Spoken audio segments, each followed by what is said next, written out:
Meus irmãos, um dos sinais que alguém está ficando velho, ou pelo menos um dos sinais que eu estou ficando velho, é que a gente começa a gostar de programas de construção de casa ou de reforma de casa na TV.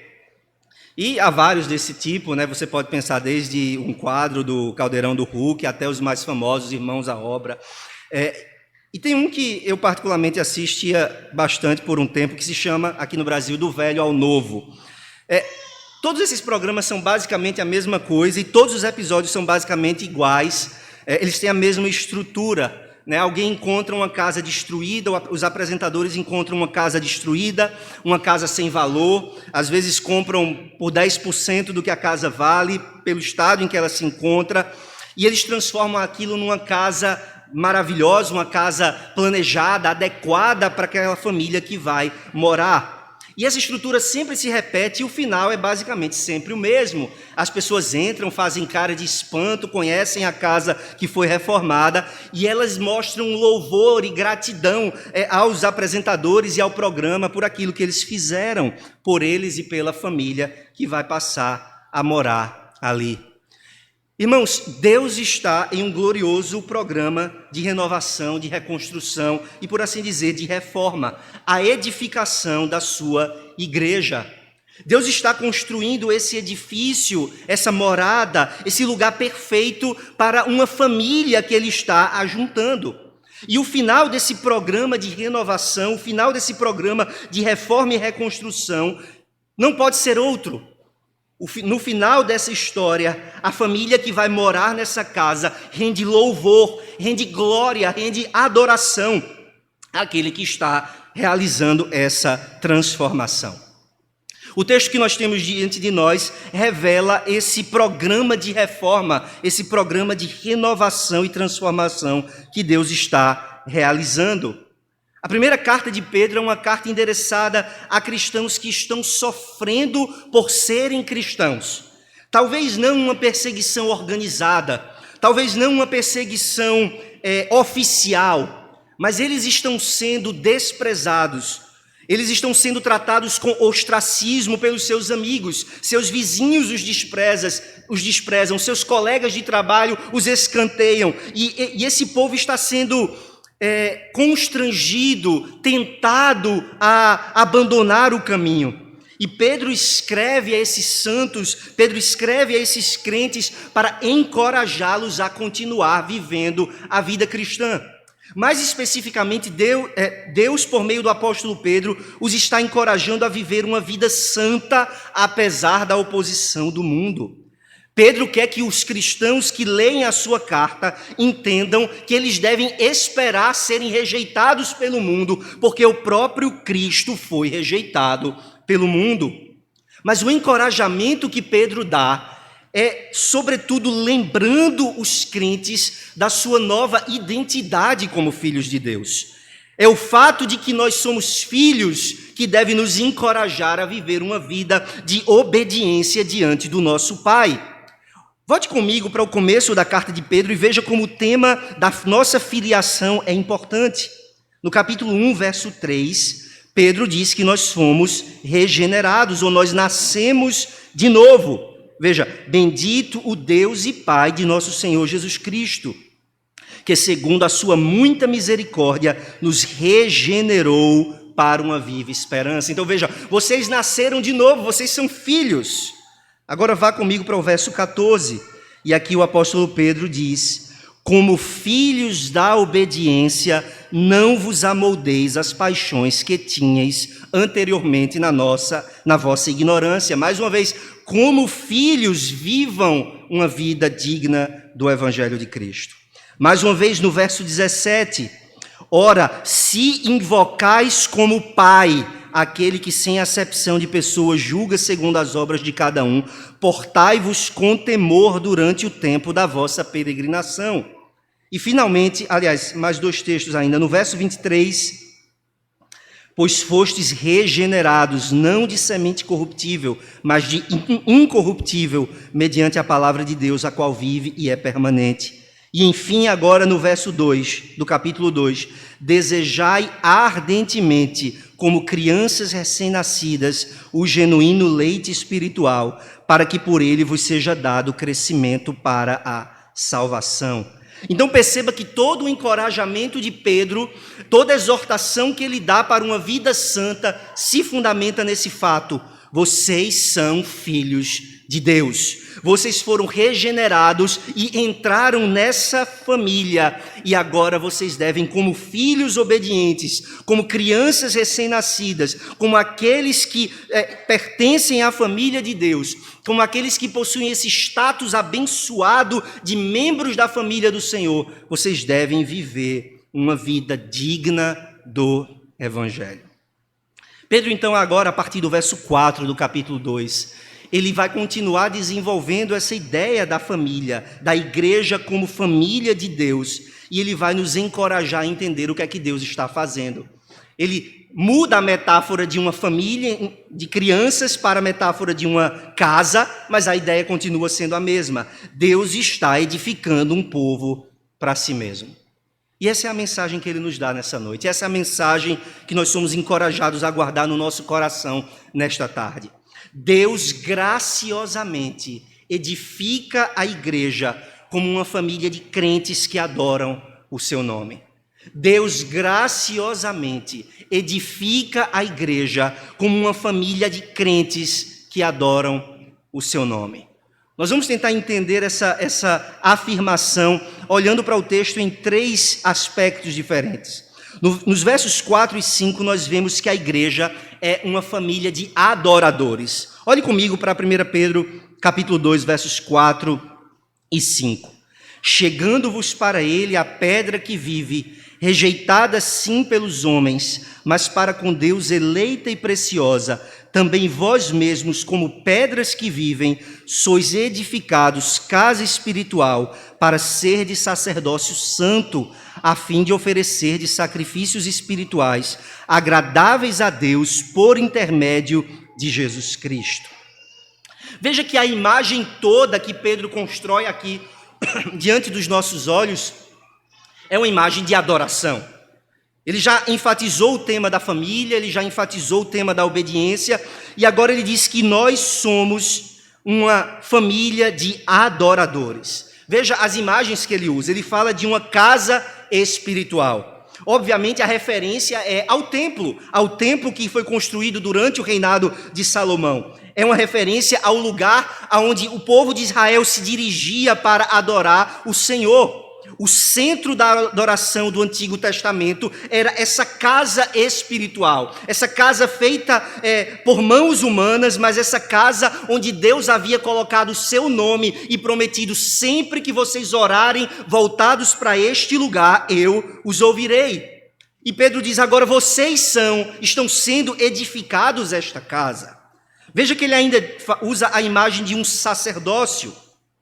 Os sacerdotes, como nós ouvimos no sermão de hoje de manhã, eram aqueles que mediavam a presença de Deus, mediavam a aproximação de Deus para com o povo e do povo para com Deus. E o que é que o sacerdote fazia acima de tudo? Eles ofereciam sacrifícios. E Pedro diz: vocês estão sendo edificados uma casa espiritual para ser de sacerdócio santo, a fim de oferecer de sacrifícios espirituais. Então toda a ideia é: vocês foram feitos, estão sendo feitos adoradores. É isso que vocês são. Vocês foram criados por Deus, colocados por Deus dentro dessa família para serem adoradores. Agora a pergunta é: quem está fazendo isso? Quem está nos fazendo de nós uma família de adoradores? Pedro usa aqui a voz passiva, ele diz: vocês estão sendo edificados. Ele não diz por quem, mas é óbvio que nós estamos sendo edificados pelo próprio Deus. É o próprio Deus quem está edificando essa família de adoradores. Basta você se lembrar das palavras que Cristo disse à mulher samaritana no Evangelho de João, capítulo 4. O Pai procura verdadeiros adoradores para si. É o Pai quem está em busca de adoradores. E é o Pai quem está levantando essa família de adoradores. Agora observe um detalhe importante. Tudo que Pedro está dizendo aqui nos lembra e enfatiza que Deus está edificando uma família de verdadeiros adoradores, que adoram o Pai em espírito e em verdade. Vejam que Pedro não diz, vocês estão sendo edificados uma casa de tijolos, mas uma casa espiritual. A casa de Deus não é mais o templo de Salomão, não é mais o templo de Herodes, não é este prédio onde nós nos reunimos, e não será o lugar onde nós iremos nos reunir, querendo Deus, quando a construção terminar. A casa de Deus é o lugar onde o povo de Deus habita. A casa de Deus é a igreja de Jesus Cristo.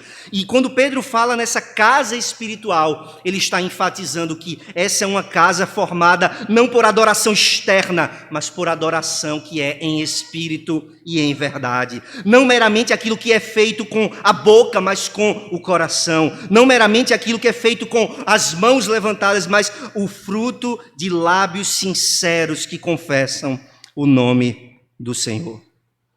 Pedro enfatiza então que essa casa é espiritual, esse sacerdócio é santo, e os sacrifícios que nós oferecemos são sacrifícios vivos e espirituais, agradáveis a Deus. A ênfase é que Deus está levantando para si uma família de verdadeiros adoradores.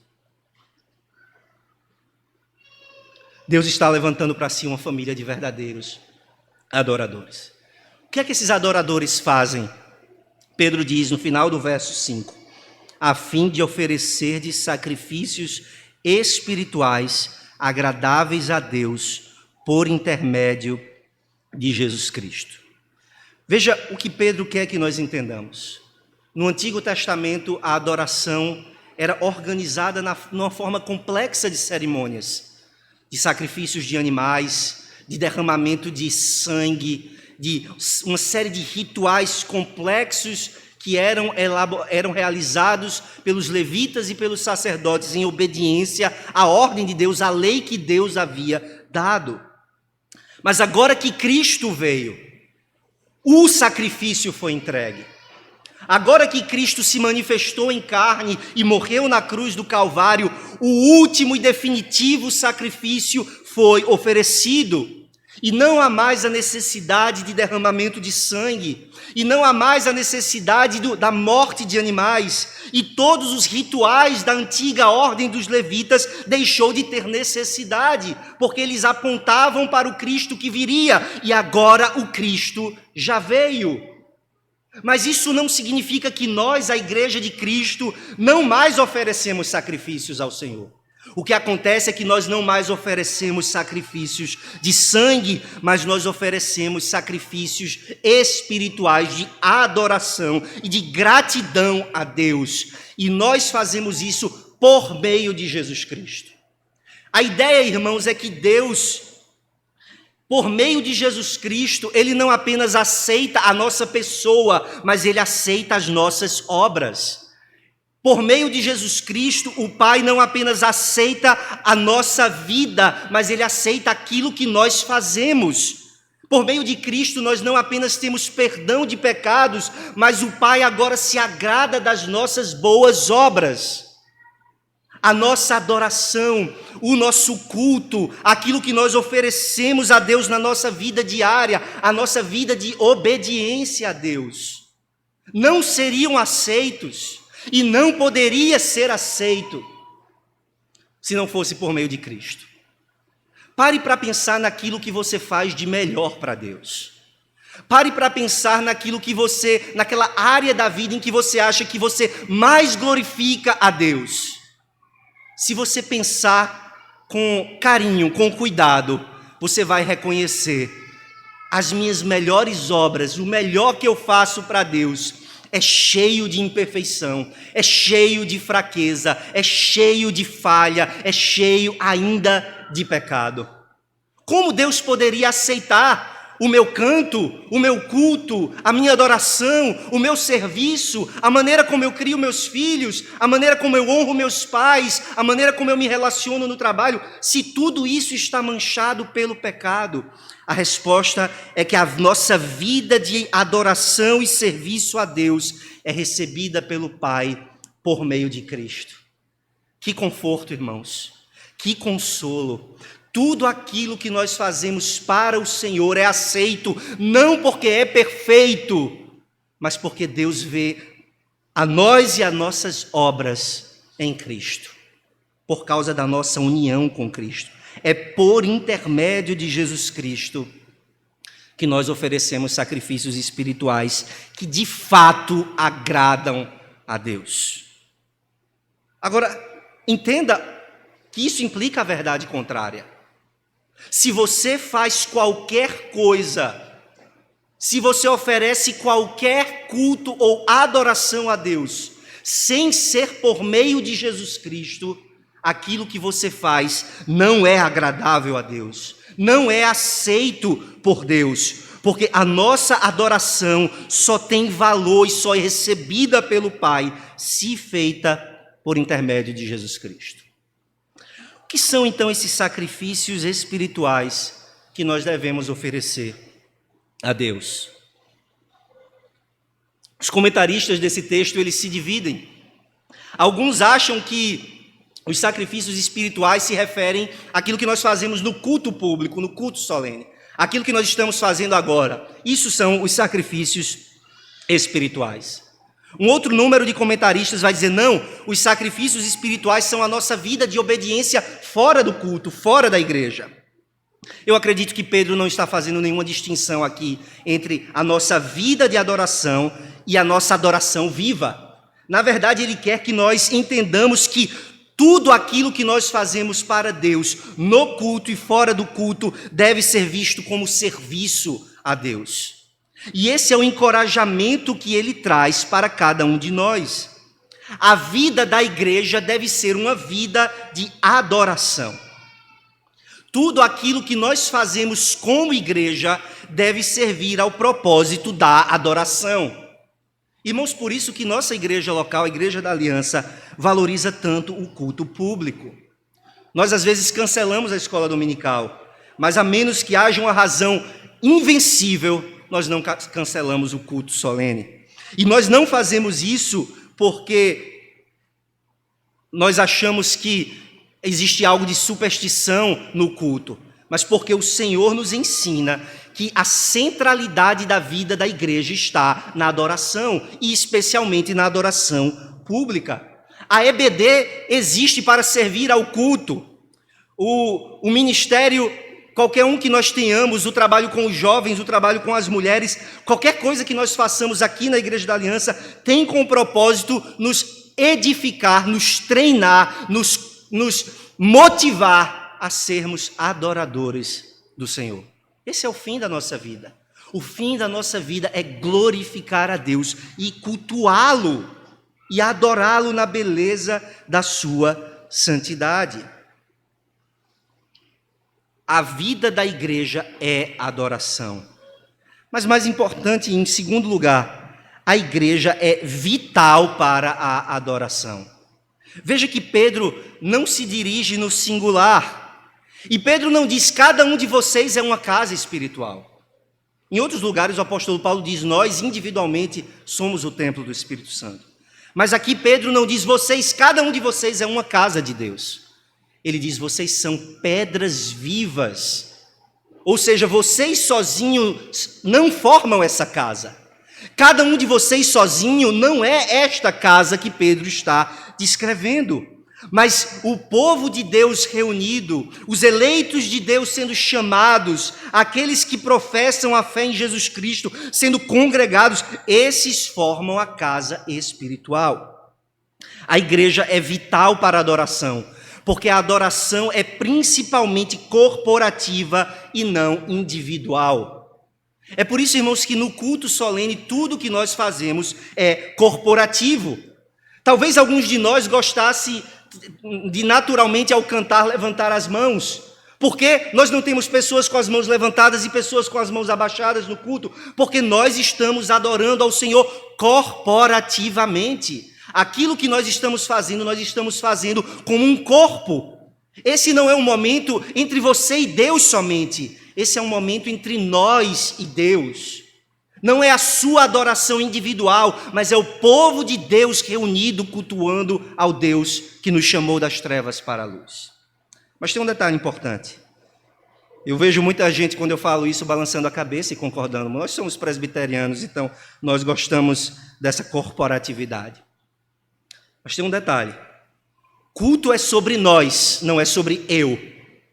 Mas também culto é sobre nós, não é sobre você, ou seja, sobre quem está aqui dirigindo a liturgia. Vocês, irmãos, não são chamados a assistir à liturgia sendo performada pelo presbítero, ou pelo pastor, ou pelo seminarista. Vocês são chamados a oferecerem seus sacrifícios vivos como parte desta casa espiritual. A atenção de vocês, o coração de vocês, as vozes de vocês, as orações que vocês fazem acompanhando as nossas orações, tudo isso é parte do que Deus requer de nós no culto. Não é sobre o que o liturgo faz, mas é sobre o que nós fazemos conjuntamente, corporativamente. Não é sobre o indivíduo e não é sobre o sacerdote ou o liturgo, mas a igreja corporativamente adorando o Senhor. Esse é o nosso chamado. Irmãos, o que marca a igreja como uma família de adoradores é que nós damos a Deus toda a nossa vida. A nossa vida é adoração e a nossa adoração deve ser viva. Mas tudo isso feito por intermédio de Jesus Cristo, que deu a sua vida por nós, que se entregou para nos levar a Deus. Então, em primeiro lugar, nos versos 4 e 5, nós vimos que a igreja é uma família de adoradores. Agora, nos versos 6 a 8, nós vemos que a igreja é uma família de crentes, ou a família da fé. Veja que Pedro, a partir de agora, ele vai começar a fazer o que parece um tipo de pregação expositiva. Ele vai citar um texto do Antigo Testamento e explicar algo sobre esse texto e aplicar aos seus ouvintes. E Pedro vai fazer uma citação, não de um lugar da Bíblia, mas de vários. O que Pedro vai fazer agora é o que nós poderíamos chamar de uma teologia da rocha. Porque Pedro vai tomar vários textos do Antigo Testamento que falam do Messias como sendo a pedra ou a rocha, e ele vai juntar todos esses textos para mostrar a glória de Cristo e a fé que nós temos nesse Cristo. Pedro vai citar Isaías 28, Salmo 118 e depois Isaías 8. O objetivo de Pedro é nos lembrar de que Cristo é a pedra fundamental da igreja. Veja que, na verdade, foi assim que ele começou a nossa passagem. Ele disse: chegando-vos para ele a pedra que vive. Tudo aquilo que nós falamos sobre ser uma família de adoradores só acontece à medida que nós nos aproximamos de Cristo, que é a pedra viva. E agora Pedro vai explicar o que ele quer dizer quando ele chama Cristo de a pedra viva. Olhe comigo o versículo 6. Pois isso está na Escritura: eis que ponho em Sião uma pedra angular, eleita e preciosa, e quem nela crer não será de modo algum envergonhado. E aí ele faz o comentário: para vós outros, portanto, os que credes, Cristo é a preciosidade. Mas para os descrentes, aí ele cita de novo o Antigo Testamento: a pedra que os construtores rejeitaram, essa veio a ser a principal pedra angular. E aí mais um texto: e pedra de tropeço e rocha de ofensa. E ele termina dizendo: são estes os que tropeçam na palavra, sendo desobedientes para o que também foram postos. Ao fazer essa junção de textos do Antigo Testamento que descrevem o Cristo como a rocha ou a pedra, Pedro quer nos ensinar 3 lições importantes sobre a fé. A igreja é uma família da fé, a família da fé. E Pedro quer que nós entendamos 3 verdades importantes sobre como a igreja é construída sobre a fé em Jesus Cristo. A igreja é uma família de crentes. Veja a primeira verdade: fé salvadora é concordar com o que o Pai diz sobre o Filho. Fé salvadora é concordar e confiar no que o Pai diz sobre o Filho. Veja que Pedro começa citando textos nos quais o Pai descreve o Filho, e ele diz: eis que ponho em Sião uma pedra angular, eleita e preciosa, a pedra fundamental, a pedra escolhida, a pedra honrada. Isso é o que Deus diz sobre o seu Filho. Isso é o que Deus diz sobre o Messias. Ele é o meu escolhido. Ele é o fundamento da igreja e da salvação. E ele é precioso aos meus olhos. Eu vou honrar o meu Filho. Agora, irmãos, observem como o que Deus diz sobre o Filho contrasta com o que o mundo diz sobre Cristo. Olhando de volta para Cristo em sua vida terrena, o que foi que os líderes religiosos disseram sobre Cristo? Eles olharam para Cristo e disseram: tem demônio, mentiroso, blasfemo. O que foi que a família terrena de Cristo disse sobre ele? Ele está fora de si, ele está maluco. O que foi que as multidões pediram que fosse feito com Cristo? Crucifica-o, solta um ladrão e crucifica o Salvador. E o que os judeus, os líderes de Israel e os romanos fizeram juntos contra Cristo? Zombaram dele, vestiram como um rei, um manto púrpura e uma coroa de espinhos e um caniço por cetro, julgaram-no injustamente, condenaram Cristo e, por fim, o assassinaram com o pior dos métodos de pena de morte existente no Império Romano, a cruz. Um método de morte que era aplicado apenas aos piores dos criminosos. Isso é o que o mundo pensa de Cristo. Mas o que é que o Pai diz do Filho? Ele é a pedra angular, eleita e preciosa. O Pai escolheu o Filho para ser o único caminho de salvação para os pecadores. O Pai entregou o seu Filho para que ele abrisse esse caminho para nós.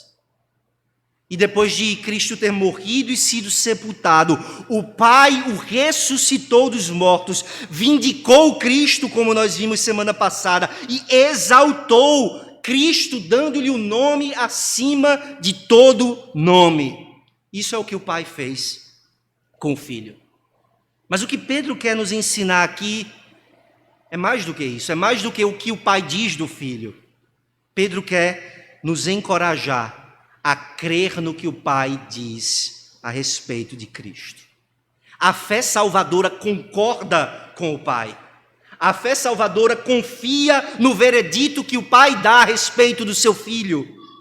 Aqueles que têm fé dizem: eu creio em Jesus, eu creio que Ele é a pedra angular, eu creio que Ele é o Salvador. Eu o chamo de meu, Ele é o meu Salvador. Ele é o meu Redentor, Ele é o meu Rei e Senhor, e eu o seguirei aonde quer que Ele vá. É assim que os santos são descritos em Apocalipse 14:4. Estes são os que seguem o Cordeiro aonde quer que Ele vá. E é esse o encorajamento que Pedro quer nos dar. Vocês estão sendo perseguidos, oprimidos, desprezados, zombados, não se assustem, vocês estão seguindo o Cordeiro. Vocês estão sendo maltratados, caluniados, difamados pelo mundo, não se espantem, vocês estão andando o caminho do Cordeiro. Vocês estão seguindo o caminho que ele trilhou primeiro. A fé salvadora concorda com aquilo que o Pai diz a respeito do Filho e confia em seguir o Filho por causa de quem Ele é. Essa é a primeira verdade que Pedro nos ensina sobre a fé salvadora.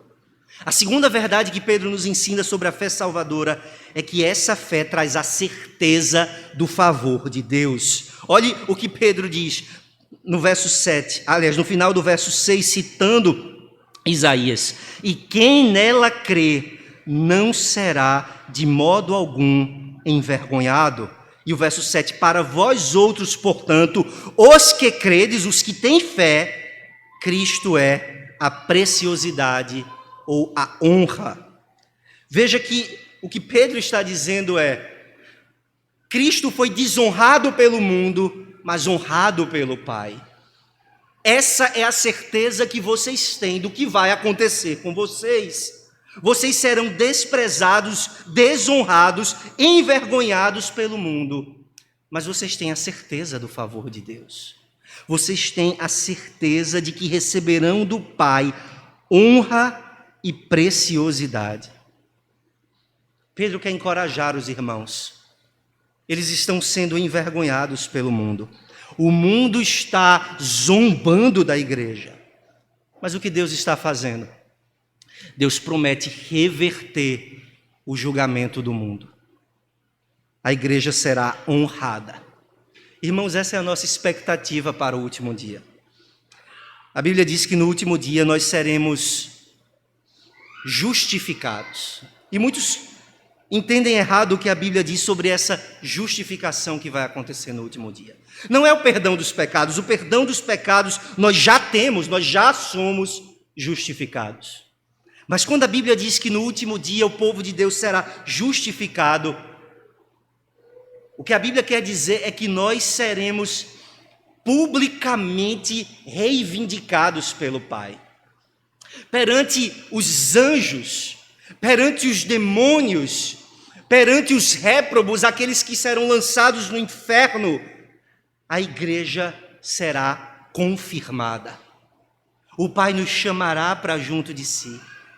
O Filho dirá: vinde, benditos de meu Pai, entrem no gozo que está preparado para vocês desde antes da fundação do mundo. Que bendita esperança nós temos, irmãos. Uma esperança que não se resume a essa vida. Uma esperança que não se resume a receber bênçãos terrenas de Deus. Nós recebemos muitas bênçãos terrenas de Deus, mas também recebemos uma grande medida de sofrimento, de tristeza, de lágrimas, de tribulações. Qual é a nossa esperança, então? É uma esperança que vai além dessa vida e que olha para o fim das coisas e que olha para o último dia e se lembra: quem nela crê, quem crer nessa rocha não será envergonhado. Não importa o quanto custe crer em Cristo agora, irmãos. No último dia será honra e glória a nossa porção. Então, em segundo lugar, a fé salvadora traz a certeza do favor de Deus, e é com essa certeza que nós vivemos uma vida corajosa, ousada diante desse mundo. Em terceiro lugar, Pedro nos ensina nessa sessão que a falta de fé salvadora equivale a rejeitar Cristo e traz condenação eterna. Veja, Pedro diz, cita Isaías: aquele que nele crê não será de modo algum envergonhado. E aí Pedro olha para a igreja e diz: para vocês que creem, Cristo é a preciosidade. Mas então ele se dirige aos descrentes, ou fala dos descrentes. E ele diz: mas para os descrentes, a pedra que os construtores rejeitaram, essa veio a ser a principal pedra angular, e pedra de tropeço e rocha de ofensa. E aí Pedro faz um comentário: são estes os que tropeçam na palavra, sendo desobedientes para o que também foram postos. Eu queria que você prestasse atenção nas palavras que o Espírito Santo inspirou o apóstolo Pedro a usar para descrever a incredulidade. O que significa ter falta de fé em Cristo? Pedro descreve com essas palavras: descrença, rejeição, desobediência. Pedro não simplesmente diz falta de fé é falta de fé, você está em cima do muro, Talvez no último dia Deus tenha pena de você. Pedro diz: se você não tem fé em Cristo, se você não deposita em Cristo a sua confiança, isso equivale a rejeitar a Cristo. E isso é desobediência. E você será julgado no último dia por essa desobediência. Qual é o ponto que o apóstolo Pedro está, então, levantando aqui? A falta de fé ou a incredulidade não é algo passivo, mas é uma rejeição ativa da mensagem do Evangelho. Deixa eu me dirigir a vocês, crianças que estão aqui nessa tarde, nessa noite. Vocês vêm para o culto, vocês têm sido instruídos pelos pais de vocês na fé cristã. Vocês sabem o Evangelho, vocês sabem recitar as verdades do Evangelho. Vocês memorizam versículos bíblicos, vocês memorizam o catecismo. E que bênção é tudo isso! Mas veja, existe algo que torna tudo isso útil ou inútil, e é a fé ou a falta dela. Se você rejeita a Cristo, ou se você permanece na incredulidade, você não pertence àqueles a quem Cristo para quem Cristo é a preciosidade. Se vocês não amam a Cristo e não seguem a Cristo de coração, aquilo que vocês aprenderam dos seus pais não servirá para livrá-los no último dia. Isso vale para todos nós adultos também. Nós temos o nosso conhecimento, o nosso aprendizado, tudo que nós sabemos sobre teologia, aprendendo teologia reformada, estudando os catecismos, lendo livros, participando de conferências. Sem fé em Cristo, nada disso terá proveito. Se esse conhecimento não te conduz à fé em Cristo, à confiança no Salvador que Deus propôs, tudo que você sabe não vai te livrar no dia do juízo. Pelo contrário, só acumulará culpa e condenação. Graças a Deus que a porta do Evangelho está aberta. E Cristo convida cada um de nós a colocarmos a nossa confiança nele. Venha a Cristo pela fé, receba-o pela fé, estenda as suas mãos para Cristo e receba a oferta que ele faz gratuitamente, livremente do Evangelho. Sem fé em Cristo, não importa o que você faz, o que você sabe, de que família você vem, sem fé em Cristo, você será condenado como inimigo de Deus, junto com aqueles que ativamente perseguiram a Igreja de Cristo. Toda vez que nós ouvimos o Evangelho, uma resposta de fé é necessária. Uma resposta de fé é requerida de nós. E se nós não respondemos com fé ao Evangelho, isso significa que nós estamos ativamente desobedecendo a Deus e sua palavra. Olhe para o que Pedro diz sobre o destino, sobre o que acontece com aqueles que rejeitam o Evangelho de Cristo. Ele termina dizendo: são estes os que tropeçam na palavra, sendo desobedientes para o que também foram postos. Pedro diz: você recusou a rocha, você recusou viver sobre a rocha. O que vai acontecer com você? A rocha vai esmagar você. Pedra de tropeço e rocha de ofensa. O profeta Daniel teve uma visão de uma rocha. E essa rocha esmaga todos os reinos da terra. Cristo é essa rocha. E ao recusar a Cristo, você será esmagado por Ele. E agora perceba como Pedro termina, ele diz: eles foram postos para isso. É uma afirmação difícil, mas que nós precisamos entender e reconhecer. Pedro está dizendo que aqueles que rejeitam o Evangelho não pegam Deus de surpresa. Aqueles que rejeitam o Evangelho não espantam Deus. Deus mesmo os colocou ali para isso. E essa, irmãos, é a terrível verdade, a terrível doutrina da reprovação. Isso não significa que você é condenado porque Deus o reprovou, mas significa que você ativamente, perversamente, deliberadamente rejeitou a graciosa oferta de salvação.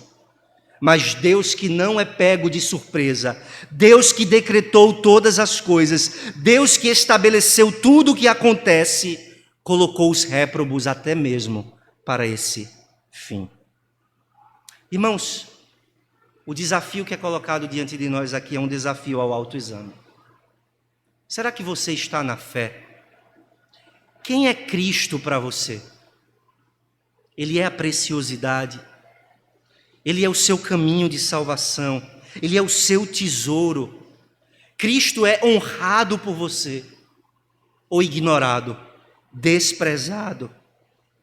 Considere, irmão, o perigo da indiferença. Considere o perigo de ouvir o Evangelho semana após semana e continuar endurecendo o seu coração. Não há garantias de que você terá uma outra oportunidade. Não há garantias de que você estará aqui no próximo domingo.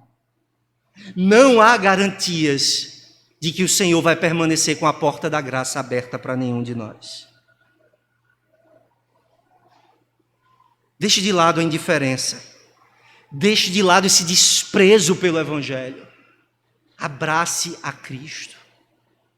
Abrace a Cristo pela fé agora. Porque se você não fizer isso, no último dia, cada oportunidade que você teve de ouvir o Evangelho será uma testemunha no juízo.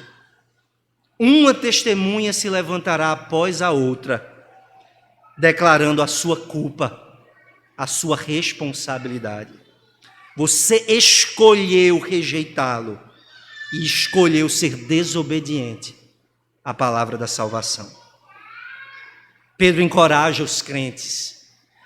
A igreja é a família dos adoradores. A igreja é a família da fé. E a igreja é também a família da graça, a família dos redimidos. Versos 9 e 10. Veja então, depois de falar dos réprobos, depois de falar daqueles que serão condenados, Pedro não quer que a igreja termine com essa nota tão deprimente. E ele diz: vós, porém, vós sois raça eleita, sacerdócio real, nação santa, povo de propriedade exclusiva de Deus, a fim de proclamardes as virtudes daquele que vos chamou das trevas para a sua maravilhosa luz. Vós sim que antes não erais povo, mas agora sois povo de Deus, que não tinhais alcançado misericórdia, mas agora alcançastes misericórdia. Pedro passa a descrever a igreja com termos gloriosos. Ele usa agora os termos que Israel recebeu no Antigo Testamento e aplica esses termos à igreja. Os títulos que Israel tinha no Antigo Testamento agora são aplicados à igreja de Cristo. Primeiro, ele diz que a igreja é uma raça eleita. A igreja pertence a Deus em virtude da sua eleição graciosa. Deus amou e escolheu a igreja e aqueles que pertencem à igreja individualmente. Ele diz: vocês são sacerdócio real. A igreja é chamada a servir a Deus, a ministrar a bênção de Deus ao mundo. Ele diz: vocês são nação santa. A igreja é uma nação separada para o Senhor de todas as nações da terra, desfrutando da presença de Deus e do favor de Deus. E ele diz: vocês são povo de propriedade exclusiva de Deus. Deus tem uma aliança com vocês, ele diz. Deus fez promessas a vocês. Ele se vinculou a vocês de tal maneira que ele se chama o Deus de vocês e chama vocês de o seu povo. A igreja recebe esses títulos maravilhosos como sendo o povo da aliança de Deus. Mas aí vem a pergunta: será que eu posso me gabar por ser parte desse povo especial? Será que você pode se gabar por ser parte dessa nação santa, dessa raça eleita, desse sacerdócio real? Será que você tem do que se orgulhar ou do que se gabar? O apóstolo Pedro imediatamente corrige esse erro e diz: não.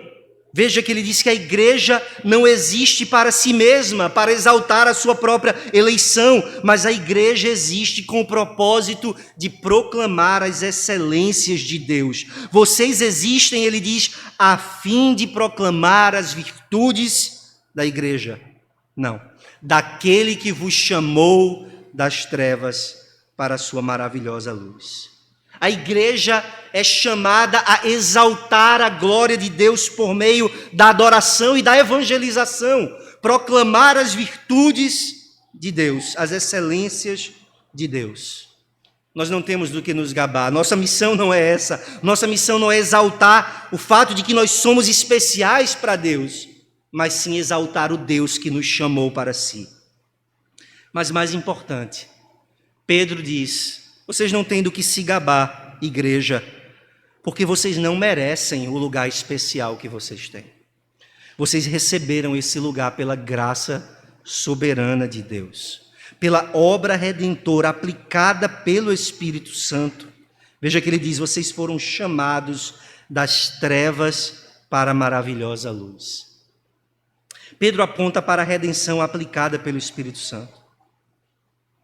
E ele compara a nossa conversão com uma nova criação. Assim como o Espírito que pairava sobre as águas foi o agente que consuma a obra da criação, quando Deus diz: haja luz, é o Espírito quem aperfeiçoa a palavra do Pai e confirma essa palavra. Assim agora nós somos trazidos das trevas para a luz. Assim como a palavra de Deus cria a luz, o chamado de Deus no Evangelho cria a fé pela obra do Espírito Santo. Pedro diz: essa é uma luz maravilhosa. E ele diz: sim, vós, que antes não erais povo, mas agora sois povo de Deus, que não tinhais alcançado misericórdia, mas agora alcançastes misericórdia. A igreja é a família da graça. É uma família de redimidos, porque nós éramos aqueles que não éramos povo de Deus, mas agora somos chamados povo do Senhor. Nós éramos aqueles que estavam longe e foram trazidos para perto. Irmãos, como não adorar o Deus que faz tamanha maravilha na nossa vida? O Deus que nos tirou do lamaçal do pecado e nos elevou a um lugar de honra junto com seu Filho. O Deus que nos tirou da condenação para a salvação. O Deus que não poupou o seu próprio Filho, mas o entregou por todos nós. O Deus que enviou o seu Espírito para aplicar a obra de Cristo e nos trazer da morte para a vida. Como não proclamar as virtudes desse Deus? Como não declarar em alto e bom som a glória desse Deus? Vocês não eram povo, mas agora são povo. Irmãos, que encorajamento nós encontramos nessas palavras, quando nós pensamos nos nossos parentes que não conhecem a Cristo. Quando nós pensamos em amigos tão queridos, que permanecem até agora indiferentes ao Evangelho. Às vezes opostos ao Evangelho, às vezes antagonistas do Evangelho. E talvez você olhe para algum deles e diga: eu acho que esse não vai. Veja, Pedro diz que nós todos éramos assim, não povo, mas agora povo de Deus, sem misericórdia, agora com misericórdia. Se Deus pôde salvar pecadores como nós, ninguém está fora do alcance da sua graça maravilhosa. Paulo não estava além do alcance da graça. Não importa quão duro pareça o coração do seu filho, do seu irmão, do seu pai, dos seus parentes, dos seus amigos, não importa quão duro seja. Basta que o Espírito Santo acenda uma fagulha de luz. E essas pessoas serão trazidas da morte para a vida, do pó para a glória. E essa é a nossa confiança e é por isso que nós continuamos orando por esses irmãos, por esses amigos. Deus está fazendo uma obra de renovação, de construção. A casa que ele pegou é pior do que a pior das casas que os irmãos da obra já pegaram. É a casa mais destruída, mais derrubada, mais danificada que você pode imaginar. E desses escombros de um povo pecador, dessas ruínas de um povo em trevas, Deus está construindo um belo edifício, uma casa espiritual, uma família de adoradores, uma família da fé, uma família de redimidos. Deus graciosamente edifica a igreja como uma família de crentes que adoram o seu nome. Agora examinem-se e vejam se vocês pertencem a essa família. E não ignorem o perigo de permanecer na incredulidade. Mas não apenas fiquem se examinando, irmãos. Se por algum acaso você chega à conclusão, eu provavelmente não sou alguém que pertence à fé, eu estou na igreja por tanto tempo, mas eu acho que eu não tenho fé verdadeira. Veja, o objetivo não é fazer você sair correndo, ir embora e não mais voltar, mas o objetivo é o contrário. O verso 4 começa dizendo, chegando-se para ele, aproxime-se dele, venha a ele, venha a Cristo, coloque a sua confiança nele, porque ele é a rocha da salvação, e quem nele crê não será de modo algum envergonhado. Como é que eu devo responder a tudo isso? Fé, gratidão, mas acima de tudo, exaltação ao nome de Deus. Louvem, irmãos, louvem o nome do Deus que fez isso por nós. O Pai que nos edifica uma casa espiritual para nós oferecermos sacrifícios a Ele. Louvem a Jesus Cristo, sobre quem Deus está edificando a sua igreja. Louvem o Espírito Santo, que nos tirou das trevas para a maravilhosa luz do Evangelho. Esse é o nosso chamado, esse é o final de qualquer programa de reforma de casas, o louvor. E é assim que nós devemos chamar, é assim que nós devemos responder ao chamado dessa palavra, dessa porção das Escrituras. Nós vamos cantar o Salmo 87 após orarmos, irmãos. E eu queria apenas que você entendesse, o Salmo 87 parece um salmo às vezes meio sem sentido se a gente não para para meditar nele, mas o Salmo 87 fala daqueles que não eram povo e que agora são povo de Deus. Eis aí a Babilônia e o Egito, aqueles que eram os inimigos de Deus, agora são nascidos de Sião. E nós vamos cantar que nós somos estes, aqueles que não eram povo, mas que agora são povo de Deus. Vamos orar ao Senhor. Nós te louvamos, Senhor, e oferecemos a Ti a nossa adoração, porque Tu nos tiraste das trevas para a maravilhosa luz do Evangelho. Nós oramos por aqueles que ainda estão na escuridão do pecado e da incredulidade, e rogamos para que a luz do Teu Evangelho brilhe nos corações de muitos que são nossos queridos, e de muitos, Senhor, que nós nem conhecemos, mas que o Senhor elegeu desde a fundação do mundo para serem Teus. Nós oramos para que o Teu Evangelho continue a se espalhar e continue a iluminar os olhos e o coração de muitos que ainda estão perdidos, para a glória do Teu santíssimo nome, em nome de Jesus. Amém. Coloquemos de pé, irmão.